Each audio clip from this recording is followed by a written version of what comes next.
அனைவருக்கும் இனிய காலை வணக்கம். இன்றைய தங்கம் மற்றும் வெள்ளியின் விலை நிலவரத்தை கோல்ட் பிரைஸ் தமிழ் சேனலில் பார்க்கலாம். தங்கம் மற்றும் வெள்ளியோட விலை இதே போல் தெரிஞ்சுக்க நம்ம சேனலை சப்ஸ்கிரைப் பண்ணுங்கள்.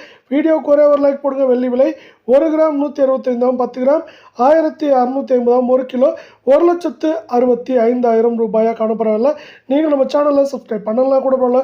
வீடியோக்கு ஒரே ஒரு லைக் போடுங்க. 24 தங்கத்தோட விலை 1 கிராம் 12,328, சவரன் விலை 98,624, 100 கிராம் 12,32,800 ரூபாயாக காணப்படுது. இதே வேலை இன்றைக்கி ஒரே நாளில் சவரனுக்கு 264 ரூபாய் அப்படிங்கிற அதிரடியான ஏற்றத்தில் காணப்படவில்லை. மீண்டும் நீங்கள் நம்ம சேனலை சப்ஸ்கிரைப் பண்ணலாம் கூட பரவாயில்ல. வீடியோவுக்கு ஒரே ஒரு லைக் மட்டும் போடுங்க. நம்மளுக்கு 22 தங்கத்தோட விலை 1 கிராம் 11,300, சவரன் 90,400, 100 கிராம் 11,30,000 ரூபாயாக காணப்படவில்லை. இந்த 22 தங்கத்தோட விலையானது இன்றைக்கி பார்த்தீங்கன்னா 240 ரூபாய் அப்படிங்கிற அதிரடியான ஏற்றத்தில் காணப்படும். இந்த வாரத்தில் ஒட்டு மொத்தமாக பார்க்குறப்போ ஏற்றத்தின் வேகத்தையும் தாக்கத்தையும் விட சரிவின் வேகம் தாக்கம் அதிகமாக இருக்குது. இதே போல் வரவிருக்கும் வாரத்திலையும் இருக்க வாய்ப்புகளை அமெரிக்க டாலர் உருவாக்கி